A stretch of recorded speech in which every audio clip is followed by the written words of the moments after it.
जादूगरनी की तोता। पहाड़ के ऊपर एक मकान बना हुआ था। उसमें चित्रकला नाम की एक जादूगरनी रहती थी। वह काला जादू जानती थी। पहाड़ के नीचे टहलटी में एक गांव बसा हुआ था, जिस पर जादूगरनी ने अपने जादू से कब्जा किया हुआ था। गांव के लोग जादूगरनी से बहुत डरते थे।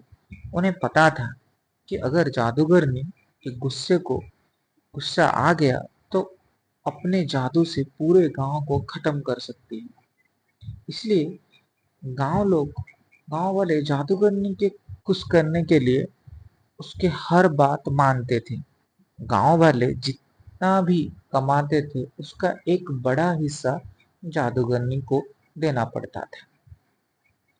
कई सदियों से यही परंपरा चली आ रही थी। गांव के लोग जवान से बूढ़े होकर मर जाते थे, लेकिन जादूगरनी हमेशा जवान और खूबसूरत बनी रहती थी। इसका राज कोई नहीं जानता था। इसी गांव के एक घर में राकेश नाम का एक बच्चा रहता था। उसके पिता खेत में काम करते करते चल बसे। पिता के मरने के बाद राकेश ने खेती का काम संभाल लिया, लेकिन जितना भी अनाज वह मेहनत करके उगाता था, उसका एक बड़ा हिस्सा जादूगरनी को देना पड़ता था। एक दिन राकेश ने अपनी माँ से कहा कि माँ, इससे तो हम कभी चैन से रह नहीं पाएंगे। इस जादूगरनी के कारण मेरे पिता की मृत्यु हो गई और अब भी इसका गुलामी कर रहा हूँ। राकेश की माँ ने कहा, बेटे, तुझसे पहले भी कई लोग ने जादूगरनी का विरोध किया, लेकिन उसने अपनी जादू से सबको मार डाला और हमें कुछ नहीं कर सकते। राकेश ने माँ की बात के बीच में काट कर पूछा, लेकिन माँ, कोई तो रास्ता होगा इस सब से बाहर निकालने का। राकेश की माँ बोली, बेटे, मेरी बात मान, जैसे चल रहा है चलने दे।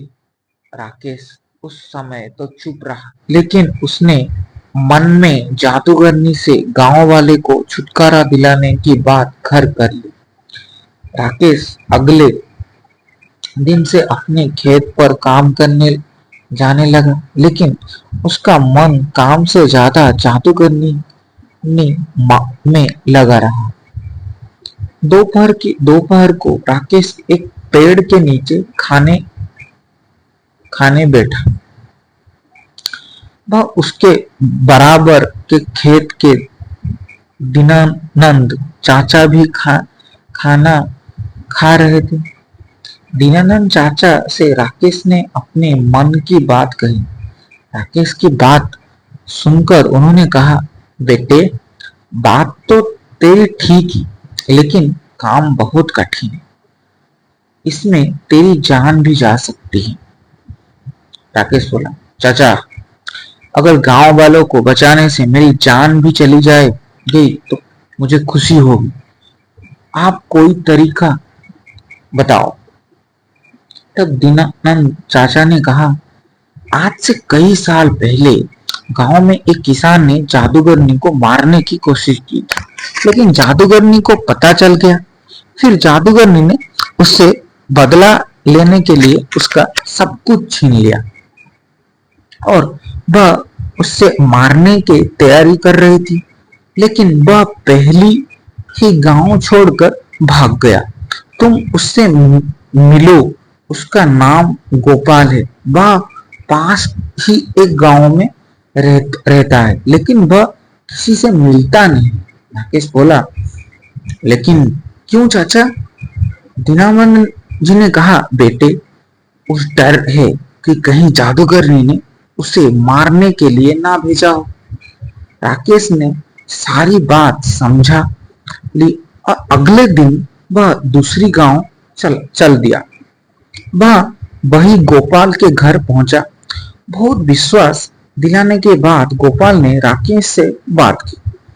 गोपाल ने कहा, मैंने एक बार रात की जादूगरनी के महल में जाकर उसका गला दबाया जिससे वह सोते सोते मर जाए। लेकिन वह मेरी नहीं क्योंकि उसने अपने प्राण एक तोते में रख रखे हैं। राकेश को बहुत आश्चर्य हुआ। उसने पूछा, लेकिन ऐसा क्यों चाचा? गोपाल ने आगे बताना शुरू किया। बात यही है कि जादूगरनी हमेशा जवान और खूबसूरत बनी रहना चाहती है, लेकिन उसका जादू अपने ऊपर नहीं चलाता। इसलिए उसने उस तोते के पाल रखा है, उसे जादू से जवान बना रखा है। उसके अंदर जादूगरनी की प्राण है, इसलिए वह भी जवान बनी रहती है। अगर कोई उस तोते को मार दे तो सब ठीक हो जाए। इसने गोपाल के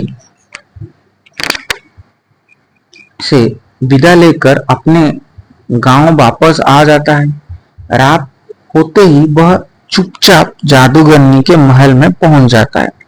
वह देखती है जादूगरनी सो रही है और उसके पास में एक पिंजरा था जिसमें वह तोता था। राकेश तोते को हरी मिर्च खाने को देता है। तोता बहुत खुश हो जाता है और फिर राकेश उससे कहता है, तुम कब तक इस पिंजरे में रहोगी? तुम चाहो तो मैं तुम्हें आजाद कर सकता हूँ। तोता बोला, मुझे कोई भी इस कैद से बाहर नहीं निकाल सकता। राकेश बोला, कोई तो रास्ता होगा। तोता ने कहा, अगर कोई मुझे मार दे तो मैं आजाद हो सकता हूँ। मैं मर गया तो जादूगरनी की जान चली जाएगी। उसकी जान जाते ही मैं दोबारा जिंदा हो जाऊंगा क्योंकि मेरे अंदर दो जान है। राकेश ने पूछा, लेकिन तुम्हें कैसे मारा जा सकता है जिससे तुम्हें तकलीफ ना हो? तोते ने कहा, तुम किसी तरह इस कमरे में धुआं भर दो, दम घुट से मैं मर जाऊंगा। राकेश सारी बात सुनकर वापस आ जाता है। अगले रात वह जाकर देखता है कि जादूगरनी सो रही है। कुछ लकड़ियां लाता है, उन्हें जलाकर खिड़की से अंदर फेंक देता है, फिर खिड़की बंद कर देता है। धुएं से जादूगरनी उड़ जाती है। वह पिंजरे को लेकर बाहर की आर भागती है, लेकिन राकेश बाहर से दरवाजा बंद कर देता है। कुछ ही देर में तोता मर जाता है। उसके मरने ही जादूगरनी के हाथ से पिंजरा छूट जाता है और वो मर जाती है। ये सब राकेश बाहर से देख रहा था। जादूगरनी की मरने ही वह खिड़की खोलकर अंदर जाता है और पिंजरे को बाहर ले आता है। कुछ ही देर में तोता जिंदा हो जाता है। उस तरह राकेश को की हिम्मत और सूझबूझ से गांव वाले को जादूगरनी से छुट्टी मिल जाती है। Thank you.